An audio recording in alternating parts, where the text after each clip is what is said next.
Ever noticed that barcode on a medical device and wondered what it really means? That's UDI, Unique Device Identification, and it's a key part of EU and global medical device regulation. UDI helps make devices traceable, identifiable, and safer for patients and healthcare providers. But if you're new to medical device manufacturing, it can seem a little complex.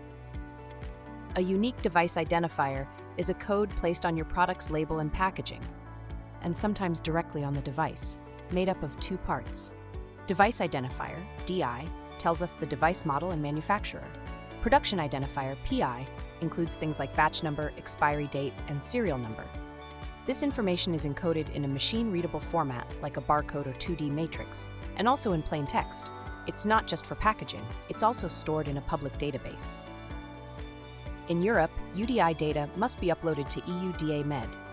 In the US, it's stored in the FDA's DID system. So why is UDI so important?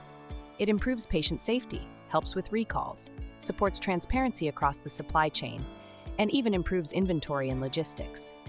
As a manufacturer, you're responsible for assigning UDIs, ensuring proper labeling, and submitting your data to the right databases. And yes, the requirements vary based on your device class and market. Need help getting your UDI system set up correctly? At Patient Guard, we help medical device companies meet UDI requirements across the EU, UK, and US markets. Book your discovery call today and simplify your compliance journey.